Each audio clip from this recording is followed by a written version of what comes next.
corazón.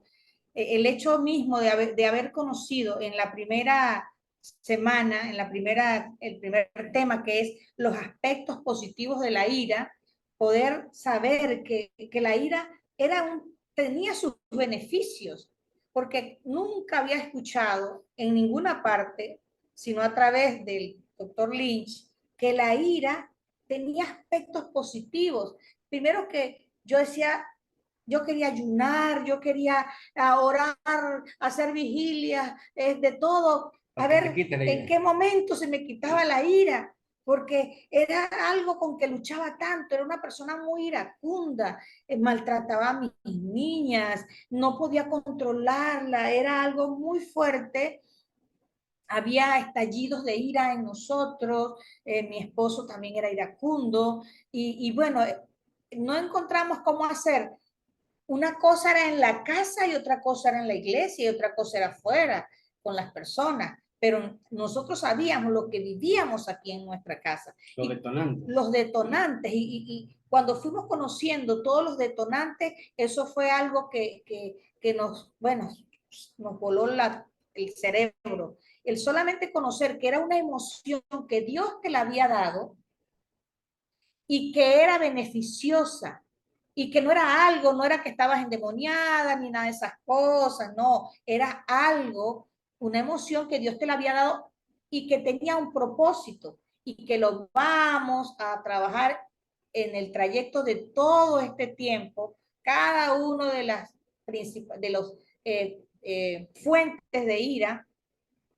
Entonces, cómo la ira fue beneficiosa porque pudo abrir una ventana en nuestro corazón y ver nuestro corazón qué cosas había dentro. O sea, la ira es solamente un indicador que hace que cuando una persona está irada, abre una ventana y allí, por esa ventana, tú ves el corazón. La ira es una ventana que ve al corazón. Es una emoción que Dios te da y que necesita que le prestes atención para que te puedas descubrir dónde están tus heridas, las heridas de tu crianza o muchísimas cosas que Dios te puede ir revelando a través de los aspectos positivos de la ira, que lo vamos a ver la próxima semana. Ese va a ser el primer tema que vamos a ver. En la segunda semana vamos a hablar cómo también la ira nos puede ayudar en cuanto a precisar las palabras, las acciones, las actitudes detalladamente y ver cómo en otros esas palabras, acciones y actitudes podemos ver qué cosas le está doliendo a la persona y también en nosotros, ¿por qué estamos hablando así? ¿Por qué estoy expresando esas palabras? ¿Por qué estoy expresando estas acciones? ¿Por qué tengo estas actitudes? Ese es el tema de la segunda clase. Es importante estar claro de que en la consejería psicológica se busca quitar el dolor y que el problema se resuelva. En cambio aquí no, simplemente la IR va a indicar qué es lo que está pasando y qué pasos debe dar para que uno madure. Cuando uno madura, es más feliz. Entonces la IRA va a dictar eso. Alguien viene a consejería bravísimo, golpea la mesa, Francisco, estoy muy bravo. Digo, fantástico, papel y lápiz. ¿Cómo que te leer? Claro que sí, dime, ¿qué estás sintiendo? Porque uno va notando todo lo que está pasando en el corazón. Luego ya, después que ha notado todo eso, uno dice, ya sabemos qué hacer en cada caso.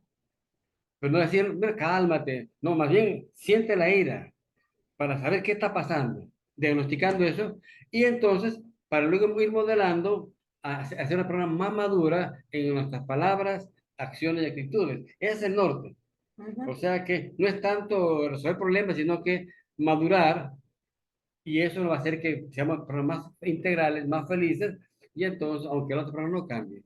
Sí, porque a medida que identificamos nos vamos conociendo. Y por supuesto, vamos viendo qué áreas que realmente de niño, que no hemos crecido, nos hemos quedado estancados emocionalmente en algunas áreas. El tercer tema que vamos a ver, si alguna de Elizabeth también quiere compartir en cuanto a las palabras, acciones, actitudes, a los temas, también puede o alguno de los que puede compartir, de los que invitamos, pueden también oye, cómo ese tema les pudo haber ayudado. En la sobreprotección, wow, ese tema tiene tres eh, puntos importantes y por eso es una de las fuentes de ira más fuertes, porque la sobreprotección es el querer ser Dios para nuestros hijos, o como nuestros padres también por sus miedos nos sobreprotegieron. Y vamos a verla cómo la sobreprotección, por supuesto, es la gasolina que le echamos para que se manifieste la ira en nuestros hijos o lo que nuestros padres hicieron con nosotros. Entonces, vamos a ver cómo se manifiesta en el niño y en el adolescente, cómo se expresa en el adulto. O sea, si usted quizá no lo logra identificar, no se acuerda de cómo se manifestaba en su adolescencia o en su niñez, por supuesto, ahora que es adulto, va a poder ver cómo se manifiesta en el adulto. Hay secuelas de la sobreprotección que usted ahorita está experimentando, que le van le van a hacer entender y le van a hacer conocer que sí fue una persona que la sobreprotegieron. La sobreprotección es algo que trae muchísimo dolor, muchísimas consecuencias, como lo contaba Madeleine en uno de los temas, cómo le ha afectado siendo ahora una mujer profesional, una abogada exitosa, cómo ahora la sobreprotección le resta fuerza, porque es el miedo de nuestros padres traspasado a nosotros, ¿verdad? Y quitándole lugar a Dios y haciendo que la sobreprotección sea una marca en nuestras vidas, deje secuelas muy fuertes. Igualmente, también vamos a compartir las razones por las cuales los adultos, ¿por qué? ¿Cuál es el motivo? ¿Por qué los adultos sobreprotegen? Ahí Loida tiene un testimonio, ¿no? Hemos expropiado el testimonio de hermana Loida, de que tú siempre decías sí y tu esposo decía siempre no a Cristian. ¿Recuerdas ese testimonio? Sí, claro, porque por lo que comentaba anteriormente, tanta sobreprotección y control que yo quería hacer todo lo contrario con mis hijos. Yo no quería que ellos se sintieran así, pues, en un hogar, casi que asfixiante. Entonces, todo lo que él me decía que quería hacer, yo le decía, sí, está bien, hazlo, tranquilo, no hay problema. O sea, le daba la libertad, así como que haz lo que tú quieras. No, no, no, en ningún momento vas a estar enjaulado. Sin embargo, oye, no era saludable porque hay límites en la vida, pues. Y entonces, cuando iba su papá, que su papá sí había experimentado muchas cosas en la calle, demasiada libertad, no tuvo mamá, ni papá, ni freno que, el- que lo retuvieran. Entonces él sí vio muchas cosas en la calle que no, ¿cómo lo vas a dejar ir? O sea, Él siempre ya no. Él ajá, siempre entonces no, tú el siempre muchacho sí. estaba entre sí y no, y todo confundido. De verdad que después entendí que el darle esa libertad como la estaba haciendo, pues le estaba dando un mensaje, ¿no? Este, que era que mi mamá, o sea, yo no le intereso tanto a mi mamá porque me deja, quién sabe qué me pueda pasar por ahí. Y entonces, y en cuanto al papá, imagínese, la restricción, el control, entonces, el equilibrio, pues, Él entendí decía, que hay mi un papá no confía equilibrio. en mí. ¿Ah? Mi papá no me ama porque no confía en mí. En cambio, mi mamá no me ama porque no le importa, me da mucha libertad. Él no Es verdad, sabía de tu pasado, ni de ti, ni sí, de tu papá. Porque Él, generalmente disfuncionamos del lado contrario. Si tuvimos mucho control, en el caso de Loida, el disfuncionar hacia el otro lado es totalmente libre de control y no es así la vida, ¿verdad? no. Deberíamos tener el equilibrio, límites saludables y con amor. Pero cuando hemos tenido mucha restricción, entonces disfuncionamos hacia el lado de la libertad, a ningún tipo de freno, ningún tipo de límite. Y en el caso del esposo de Loida, que él había experimentado tantas cosas en la calle desde niño, había visto tanta maldad, él, su miedo, ¿verdad? Lo hizo disfuncionar a ser controlador de sus hijos. No van a experimentar lo que yo experimenté. Entonces, parte de eso, con más detalle, vamos a verlo en todo lo que es la sobreprotección manifestada en el adolescente, la sobreprotección manifestada en el adulto y las razones por las cuales los adultos sobreprotegen, detallado cada semana, dedicada cada una de las semanas a cada uno de los temas, y bueno, con sus respectivos testimonios, por supuesto, y con el tiempo para poder compartir también. No sé si Elizabeth quiere compartir algo.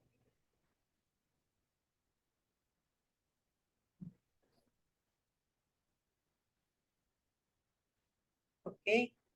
También otro tema que es muy importante, como lo compartía Elizabeth, y que es uno de los temas también que me Ay, impactó. disculpa, que es que me toca esperar llamar a mi tía para que me quiten Para que te porque ayude, eres, porque no para ves. que me ayude, Cielo. puede cerca, no, no, se me dificulta.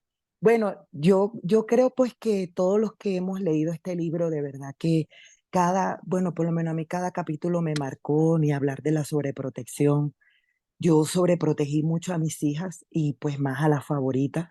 Y fue muy doloroso ver en la edad adulta pues que enfrentarse a ella pues a la adultez, a que yo no la había dejado tomar decisiones, a que la controlaba, sobreprotegía. Yo recuerdo que incluso siendo adolescente, ella para todo, llegábamos a un lugar, mami, pregunta tú, mami, di tú, y o sea, fue terrible. Yo le corté las alitas, los pies, todo, todo, todo, por decirlo figuradamente. Y cuando tenía como 25 años, le dio su primera depresión. Y fue muy doloroso porque, wow, o sea, ver que ella no encontraba significado a la vida, que ella decía que para qué iba a vivir, pues porque ella no sentía que tenía ningún propósito, porque no, estaba asustada ante el mundo, porque eso es lo que pasa cuando nosotros somos sobreprotegidos, que la incapacidad de tomar una decisión, el miedo, pues el miedo al fracaso, que es terrible, el creer pues que no vamos a poder hacer nada, porque yo también fui sobreprotegida y también he luchado con eso hasta el día de hoy. Sin embargo, pues como he trabajado, ha ido bajando, pero aún lucho con muchas de esas. Y fue terrible porque yo me levantaba, yo primero no dormía, pensando que la iba a encontrar muerta, pensando que se iba a suicidar. Fue muy doloroso. Las consecuencias de la sobreprotección es como dejar una persona inválida emocionalmente. Y ella aún está luchando con eso, tratando de ser adulta. Y bueno, fue una experiencia hasta maravillosa. Por supuesto que maravillosa, porque aprendí mucho, aprendí porque yo en su primera depresión, cuando yo la veía así, lo que hacía era que le decía, vamos a salir, y salía a comprarle cosas para evitarle el dolor, hasta que el Señor le dio otra depresión con ansiedad, con crisis de ansiedad, y fue cuando el Señor literal era como si me hubiera dicho que se iba a seguir estorbando. Y después de eso, ella se fue a Australia, bien lejos, 17 horas de diferencia, y de verdad que fue una experiencia de crecimiento, de madurez, de dolor, de yo querer controlar desde aquí, de sobreproteger. Pero una de las cosas pues que en verdad pues veo ahora, primero pues me acuerdo mucho pues de cuando Abraham le entregó a Isaac al Señor. Y literal, es como entregarle pues mis hijas, sabiendo pues que el Señor va a actuar, tiene un mejor plan, tiene una mejor salida. Y he ido, porque no he aprendido 100%, pero he ido aprendiendo poco a poco a ceder al control. Ha sido, ella ahora está aquí, y es maravilloso porque ya uno se ve y uno se limita. A veces fallo, a veces puedo verlo a tiempo y puedo frenarme al querer sobreproteger, al querer controlar. Y bueno, es de verdad una herida muy grande la sobreprotección. Y esa era su manera, pues, de manifestar su ira, porque sabemos que e incluso los psicólogos y psiquiatras dicen que el 80, perdón, el 90 y algo por ciento de la depresión, pues es ira acumulada y es ira que ella estaba manifestando al sentirse frenada de no poder enfrentar una vida, no poder manejar todos sus miedos, encontrarse inútil como adulta en la vida. Gracias, Eli. Sí, es ciertamente. Igualmente, como Eli habló del favoritismo, el favoritismo también fue un tiempo de mucha ira con mis hermanos por el favoritismo que hacía mi mamá con una de mis hermanas. Y yo no lo podía identificar, yo solamente me sentía que era defectuosa, pues, porque si, ¿por qué? Si yo a veces me veía hasta más talentosa, pero no. Eh, la cuestión no era, porque el favoritismo no tiene que ver con que el hijo sea más guapo, más inteligente, mejor estudiante, no. El favoritismo se trata del placer que puede producir un hijo a un padre. Es como un incesto emocional. Eso lo vamos a poder ver para que nos podamos identificar dónde está la raíz, quizá, de la ira que tenemos realmente, como decía Elizabeth, el 95% de las depresiones tiene que ver con la ira acumulada en el corazón. Entonces, mucha gente está ahorita sufriendo de depresión, de mucha ansiedad, pero quizá como nosotros, que dijimos, bueno, ya, esto hemos participado en tantos ministerios, en tantas cosas que nada no hemos visto que la paz llega a tu casa, sino que siempre hay contiendas, ira, gritos, maltratos, palabras, pero detrás de todas esas expresiones había una motivación. Entonces había que ir a la raíz de eso para que pudiéramos experimentar la paz. En mi caso, yo soy el favorito, mi esposa no favorita. Mi forma de ver la vida de un favorito es diferente a la forma de ver la vida de un no favorito. Y eso fue para nosotros Detonante para tremendamente una cosa, pero impresionante. Hasta que se pudo detectar el detonante, ir ante el Señor, hacer el acto del perdón, luego empezar a hacer los pasos para la sanidad y eso empezó a bajar la ira. Pero realmente fue, cada vez que mi esposa decía igual, a mí me detonaba porque yo quería ser diferente, porque los favoritos están actuando, no son ellos mismos, somos hipócritas. En cambio, el favorito quiere que todo sea igual porque hay mucha injusticia.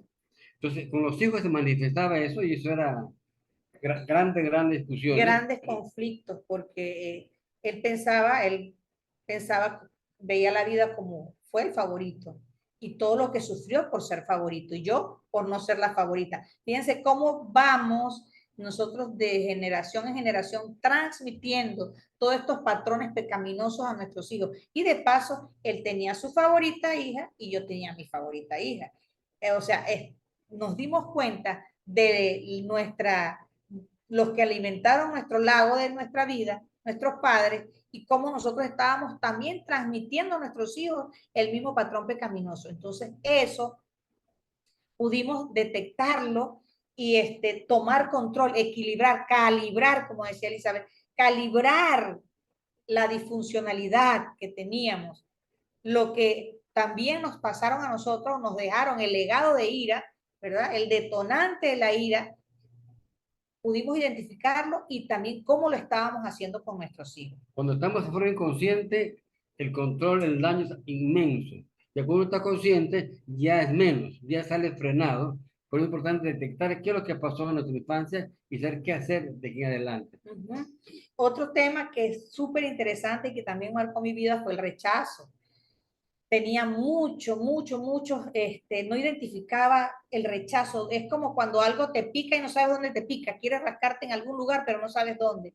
Cuando realmente vi el tema del rechazo, pude identificar las personas que ejercieron rechazo sobre mí. Dios reveló cada situación y pude sanar, porque honestamente tenía una reacción, tenía una actitud muy reactiva.